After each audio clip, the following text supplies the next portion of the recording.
हमारे पास दूसरा कोई टीचर नहीं है जो उनके जगह पर वो पढ़ाएंगी, तो ऐसी सूरत में सर्विसेज कमीशन से या कहीं से कोशिश करके टीचर का अपॉइंटमेंट होना चाहिए था, जो नहीं हुआ। नतीजे में क्लास में दाखिला बंद हो गया। आज के लिए के हुकूमत ने फैसला कर लिया है कि जितने उर्दू मीडियम के स्कूल हैं उनको लिंग्विस्टिक माइनॉरिटी का दर्जा दे दिया जाएगा, और जब वो माइनॉरिटी अदारा जब हो जाएगा तो वो ऑटोमेटिक रिजर्वेशन से बाहर आ जाएंगे। SC ST वगैरह की कोई शर्त नहीं रहेगी। लेकिन डिवीज़न में, जिस सब डिवीज़न में, जिस डिस्ट्रिक्ट में जिस ज़बान के बोलने वाले 10% से ज़्यादा होगा उनको अहमियत दी जाएगी। तो यहाँ पे जो कुछ ही गवर्नमेंट स्कूल हैं यहाँ पर, बाकी तो गवर्नमेंट एडेड स्कूल्स हैं, तो उन गवर्नमेंट स्कूल साल में 240 रुपया मैक्सिमम फीस ले सकते हैं, और ज़्यादातर स्कूल जो है इसके ऊपर अमल करते हैं। बच्चों से 240 रुपये फीस लेते हैं, लेकिन वो ट्यूशन फीस नहीं है, वो इलेक्ट्रिक के लिए और अलग डिब्बा इसके लिए डेवलपमेंट के लिए।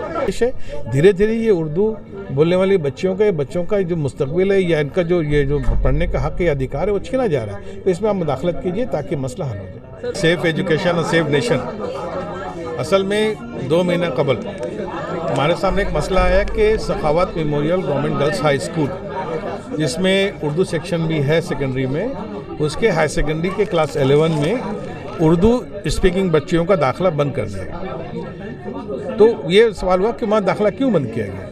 तो पता चला क्लास 12 में बच्चियाँ हैं, क्लास 7 में बच्चों का एडमिशन नहीं लिया गया, क्योंकि एक टीचर जो वहाँ पढ़ा रही थी उनका रिटायरमेंट हो गया। रिटायरमेंट एक नॉर्मल प्रोसेस है, नेचुरल प्रोसेस है। हर स्कूल में जो अपॉइंट होता है वो रिटायर भी होता है, और डेट ऑफ रिटायरमेंट हमको डे ऑफ 1 से मालूम होता है कि जो अपॉइंटमेंट हुआ कब वो रिटायर कर रहा है, उसका रिकॉर्ड ऑफिस में मौजूद है। तो जब वहाँ पर अगर एक का रिटायरमेंट है और उस जगह वैकेंसी हो रही है, तो वैकेंसी की जगह पे कौन होगा तय ऑफिस तय करता है। हमारे इतनी सारी बच्चियाँ, उनको पढ़ाएगा कौन, उनका सब्जेक्ट कौन टीचर होगा।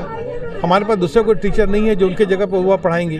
तो ऐसी सूरत में सर्विसेज कमीशन से या कहीं से कोशिश करके टीचर का अपॉइंटमेंट होना चाहिए था, जो नहीं हुआ।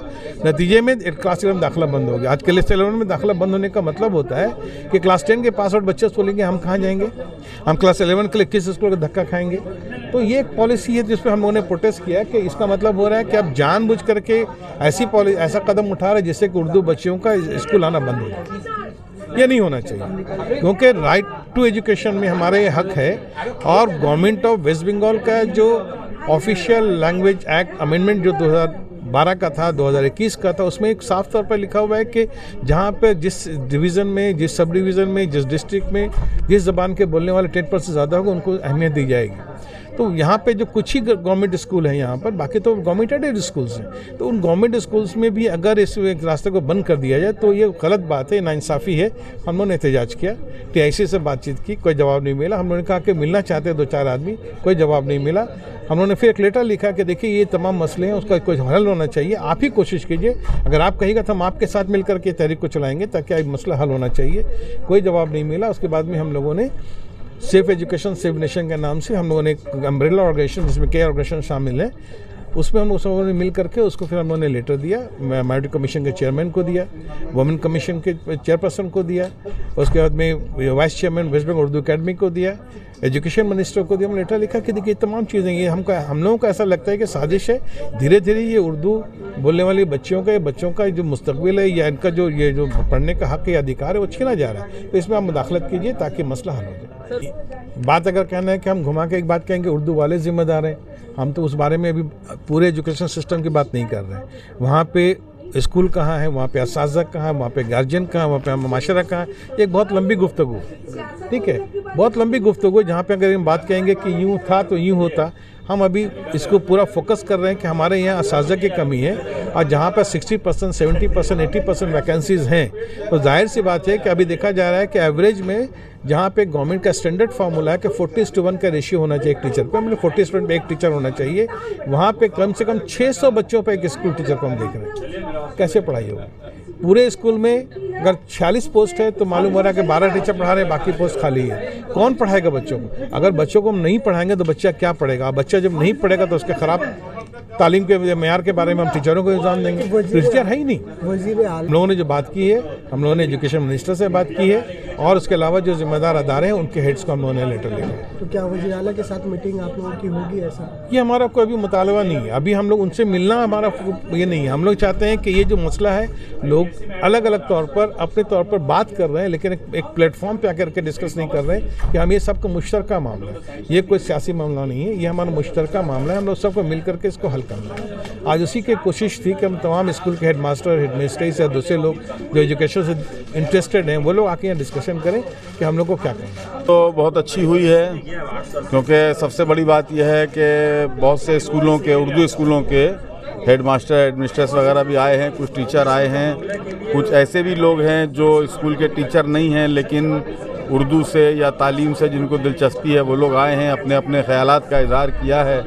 तो यह है कि शुरुआत है और उम्मीद करते हैं कि अगर ये तहरीक इसी तरह चलती रही तो जो बहुत से मसाइल उर्दू स्कूलों के वो हल हो सकते हैं। सर, जो डी रिजर्व वाली बात हो रही है, क्या ये खत्म हो सकता है सर? डी रिजर्वेशन का मामला ऐसा है कि अभी एक रूल इस तरह का है कि स्कूल सर्विस कमीशन से नॉन अवेलेबिलिटी सर्टिफिकेट लेने के बाद स्कूल जो है वो दरख्वास्त करते हैं कि साहब ये पोस्ट को डी रिजर्व कर दीजिए, तो उसके बाद अगला पोस्ट जो है उसको रिजर्व कर दीजिएगा।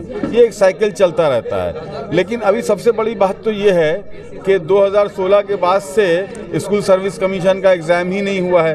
ये तो गवर्नमेंट की एक बहुत बड़ी नाकामी मैं मानता हूँ उसको। तो जाहिर बात है कि स्कूलों में इन 8 सालों में तो टीचर रिटायर हो रहे हैं, बहुत से टीचर इंतकाल भी हो गए हैं, तो उनकी जगह नए टीचर बिल्कुल नहीं आ पा रहे हैं क्योंकि SSC का एग्ज़ाम नहीं हो रहा है। अब ये डी रिजर्वेशन का जो उर्दू स्कूलों का एक मामला है, तो मुझे अच्छी तरह याद है कि 2021 के असेंबली इलेक्शन से पहले वेस्ट बंगाल उर्दू एकेडमी में कोई एक मीटिंग हुई थी, यानी कोई जलसा था, सेमिनार वगैरह था, क्या था याद नहीं आ रहा मुझे।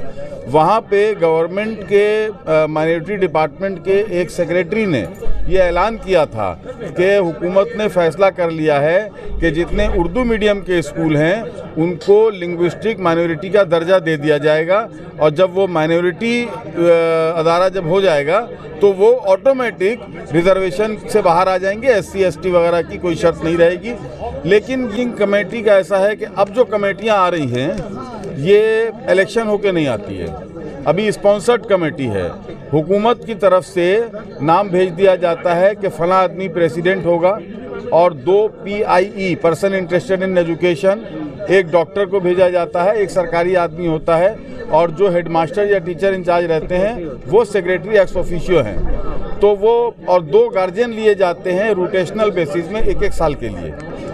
अब चक्कर ये है कि ये जितने लोग आ रहे हैं ये सब जो सियासी लोग होते हैं, जो पार्टी जिनको ठीक करके नाम भेजती है DSC से उन्हीं का नाम आता है। अब वो कितना काम करते हैं वो फिर समझ लेने वाली बात है, क्योंकि वो बिल्कुल टोटल पॉलिटिकल अपॉइंटमेंट है। दूसरी बात ये कि स्कूलों का जो, अगर आप इंफ्रास्ट्रक्चर की बात कर रहे हैं, स्कूलों को कह दिया गया है कि आप साल में 240 रुपया मैक्सिमम फीस ले सकते हैं, और ज़्यादातर स्कूल जो है इसके ऊपर अमल करते हैं, बच्चों से 240 रुपये फ़ीस लेते हैं। लेकिन वो ट्यूशन फ़ीस नहीं है, वो इलेक्ट्रिक के लिए और अलग डिब्बा इसके लिए डेवलपमेंट के लिए।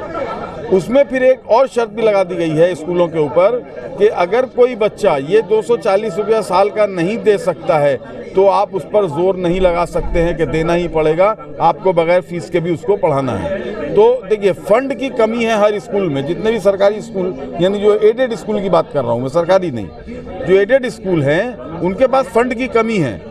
बीच बीच में पैसा अगर मिलता भी है तो किस चीज़ का मिलता है, एडिशनल क्लासरूम के लिए, जिसको ACR बोलते हैं, उससे मसला हल होता नहीं है। क्योंकि मैं खुद जिस स्कूल में पढ़ाता था, अजीज़िया हाई स्कूल, वहाँ की बिल्डिंग बिल्कुल जर्जर हालत में, हम लोग बहुत दिन से कोशिश कर रहे हैं। उन्होंने कहा कि ACR का पैसा हम दे देंगे, रिपेयरिंग का पैसा नहीं देंगे, कोशिश चल रही है। तो इस तरह से इसकी वजह से भी एक वजह हो रही है। सरकार वो उनको जगह दे के और वो लोग अपना बनाएंगे, लेकिन वो फिर अमल हुआ नहीं उसके ऊपर में, क्योंकि उसके अंदर से भी बहुत मुखालफत हुई है कि हम लोग प्राइवेटाइजेशन को एजुकेशन के मामले में यानी कबूल नहीं करेंगे, तो वो चीज़ अभी दब गई है। अब ये है कि आजकल तो दिमाग में सबके ही रह गया है कि साहब ये सरकारी चीज़ अच्छी नहीं होती है, प्राइवेट अच्छी होती है, तो ये तालीम के मामले में भी